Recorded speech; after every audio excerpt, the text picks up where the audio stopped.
Lolo, je crois savoir que cet été, une affaire vous a particulièrement choqué. Absolument, absolument. C'est le scandale des selfies dénudés au bureau.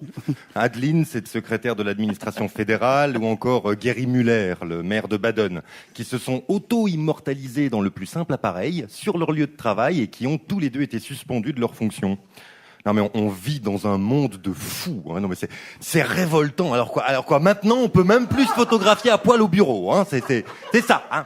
Ah mais heureusement qu'il reste encore quelques audacieux qui osent opposer une résistance au cul béni bien pensant. Écoutez. Jean-Michel, pour le dossier Muller, je voulais savoir. Mais enfin, Jean-Michel, rhabillez-vous, qu'est-ce que vous faites? Ah non mais là j'envoie juste une petite photo à ma femme. Mais une photo de vous tout nu? C'est dégueulasse. Mais non, c'est naturel. Même les singes se photographient tout nus. Vous n'avez pas suivi cet été l'histoire du macaque qui s'est fait un selfie? Mais enfin, Jean-Michel, on n'est pas des primates. Bah un peu quand même. Mais ça va pas. Mais si vous pouvez pas vous en empêcher, au moins faites ça chez vous, pas au travail. Bah, quand je suis chez moi, ma famille est aussi. Je vois pas l'intérêt de lui envoyer une photo. Hein. Mais enfin, au travail, ça se fait pas. Bah, pourquoi pas? Mais parce que c'est pas un lieu pour ça. Alors, excusez-moi de vous contredire, Monique, mais il me semble justement que le bureau, c'est le meilleur endroit pour ça. C'est quand même dans un bureau que le premier selfie dénudé a été fait au début des années 70. Hein. Qu'est-ce que vous racontez? Mais on faisait pas de selfie au début des années 70. Ah bah bien sûr que si. 30 août 1972, apparition de la première photocopieuse dans une entreprise. 31 août 1972, un employé enlève son pantalon, s'assied sur la photocopieuse et se tire le portrait. Enfin, le portrait, façon de parler. Hein. C'est le premier selfie à poil sur un lieu de travail. Je suis en quelque sorte en train de perpétuer une tradition bureaucratique vieille de 42 ans. Mais vous divaguez, Jean-Michel, mais reprenez vos esprits, puis remettez votre pantalon. Ah ben, voilà. C'est un tel ami, il n'y a personne qui s'exhibe sur son lieu de travail.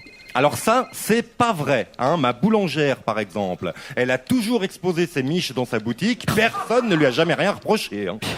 On a toujours travaillé nus, et ce depuis la nuit des temps. Prenez Adam et Ève. Quand ils ont créé leur petite entreprise de compote de pommes, il me semble pas qu'ils étaient en combinaison de ski. Hein. C'est une fois qu'ils ont été virés qu'ils ont commencé à mettre des habits. Ouais. Jean-Michel, le meeting de 16h a été avancé à 15. Hein. Ah, salut Monique. Salut Gérard. Ah, mais enfin Gérard, mais vous êtes aussi tout nu, mais qu'est-ce que... Mais je me sens mieux comme ça. Vous aviez raison, Jean-Michel, c'est très agréable. Ah, mais je vous avais dit, hein. Mais non, mais on peut pas faire ça, vous vous rendez pas compte.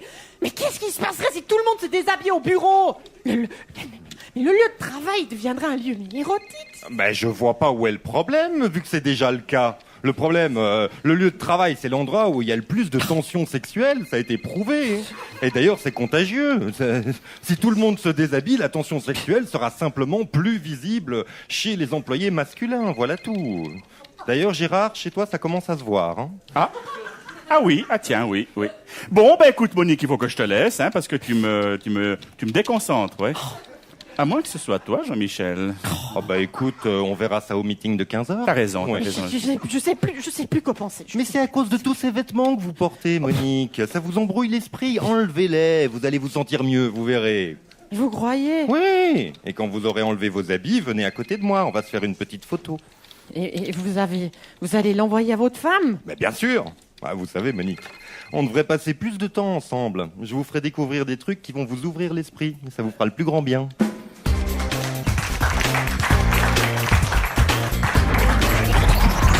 Nous sommes